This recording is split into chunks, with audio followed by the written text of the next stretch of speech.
नमस्कार, आदाब, सत श्री अकाल। आप देख रहे हैं 10 की दस्तक में। आज की कहानी है ऐसी एक शख्स की जिसके कातिल को पकड़ने के लिए कोबरा का डीएनए टेस्ट किया गया। उसके बाद मर्डर की एक बेहद अजीब कहानी ये सामने आई है। कई ऐसे केसेस होते हैं जो आंखों को खोल देते हैं। सांप का डीएनए, सांप का सबूत, सांप की रिसर्च और एक नहीं बल्कि 2 उम्र कैद की कहानी।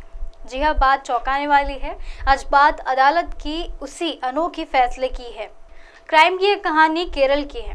केरल के अंचल में एक सीधा साधा परिवार रहता था। इसी परिवार में एक उत्तरी नाम के बेटी भी रहती थी। 25 साल की उत्तरा भी शादी के लिए परिजनों के लिए मैट्रिमोनी साइट पर रिश्तेदार इंतजार कर रहे थे। इसी साइट के जरिए परिजनों को सूरज नाम का एक लड़का मिलता है जो कि अच्छा खासा रहता है, जो बैंक में नौकरी भी करता था। अब यूँ कहे नौकरी बैंक में थी, लेकिन सूरज आर्थिक रूप से थोड़ा सा कमज़ोर था, लेकिन उसकी नौकरी ठीक ठाक थी। लिहाजा 2019 में दोनों की शादी हो जाती है। साल भर बाद दोनों को एक बेटा भी पैदा होता है। शादी के साल भर बाद अचानक सूरज पत्नी से दूर बनाने लगता है।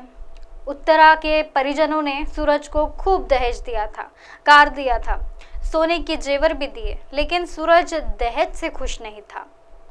परिजनों ने उत्तरा की पॉलिसी भी करा दी थी, जिसके साथ ही उत्तरा का परिवार लालची किस्म का होने लगा। उत्तरा की दौलत पर उसकी निगाह रहने लगी।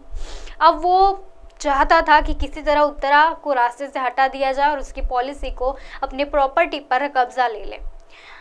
बेटा भी उसके पास ही है, वो जब चाहेगा तब वो किसी और से भी शादी कर सकता था। दरअसल उत्तरा को एक बीमारी थी, वो जल्दी किसी को बात ये बता नहीं पा रही थी। घर वाले उसके इलाज के लिए सूरज को 80,000 रुपये लगा देते थे। इसलिए पति के मन में लालच था और वो उत्तरा को रास्ते से हटाना चाहता था। इसलिए उसने अपनी बीमारी के बारे में ज़्यादा कुछ किसी को बताया नहीं। इसी काम को लेने के लिए वो इंटरनेट पर नए नए तरीके से सोचने लगा, सर्च करने लगा। अभी वो तलाश में ही जुटा था कि उसके मन में एक आइडिया आया। आइडिया सांप का। जी हाँ, सांप के जहरीले सांप का। जहरीला सांप अक्सर बहुत सारे लोगों को मार देता है। सूरज भी उस उत्तरा को मारने के लिए सांप की रिसर्च करने लगा। पता चला कि कोबरा का जहर सबसे ज़्यादा खतरनाक होता है। जाहिर है कि भारत में सांप पालना अवैध है। अब सूरज को सांप की ज़रूरत थी, लिहाजा उसने सपेरे से संपर्क किया होगा, कहा कि उसे जहरीला सांप चाहिए। मार्च 2020 में जब सुरेश नाम के सपेरे ने जब सूरज को एक सांप दे दिया, वो 10,000 रुपये में ले लिया।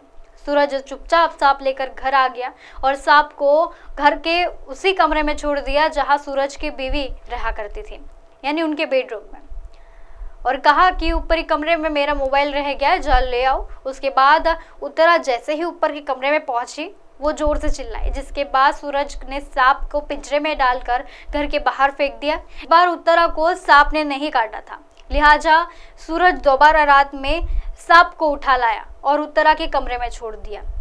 इस बार सांप ने उत्तरा को काट लिया, जिसके बाद उत्तरा बुरी हालत उसकी बुरी हो गई। उत्तरा को अस्पताल ले जाया गया, जहां उसकी जान बच गई। जिसके बाद उत्तरा मायके चली जाती है। वहां मायके जाने पर उसकी देखभाल करने लगते हैं। इस बार घर वालों को कोई शक नहीं हुआ। सूरज का पहली साजिश नाकाम हो चुकी थी। फिर दोबारा वो सपेरे सूरज के पास पहुंचता है, जहां पर इस बार बेहद ज्यादा जहरीला कोबरा लेकर आता है। सांप को एक प्लास्टिक के जार में रख दिया जाता है, जहां पर सांप को लेकर 7 मई 2020 में ससुराल लाया जाता है। एक बार फिर उत्तरा बच जाती है। इस बार सूरज उत्तरा को किसी भी कीमत पर सांप से कटवाना देना चाहता था। रात में सूरज की बीवी पास में ही सोई थी और सांप को उत्तरा के पास छोड़ दिया। हैरानी की बात तो यह है कि कोबरा उत्तरा को काट ही नहीं रहा था और बार बार सांप इधर उधर भागने लगा, जिसके बाद सूरज ने कोबरा की गर्दन पकड़ लिया और सांप का मुंह उत्तरा की कलाई के पास ले गया। गर्दन जकड़ने से सांप को गुस्सा आ गया और सांप ने उत्तरा की कलाई में काट लिया। यहाँ एक और बात थी, गौर करने वाली लायक है कि सोने से पहले सूरज ने उत्तरा को जूस में बेहोशी की दवा मिला दी थी। अब उत्तरा को सांप ने काट चुका था। सुबह हो गई थी, लेकिन उत्तरा सोकर नहीं उठी थी। उत्तरा को उठाने के लिए जब उसकी माँ कमरे में गई तो शोर मच गया।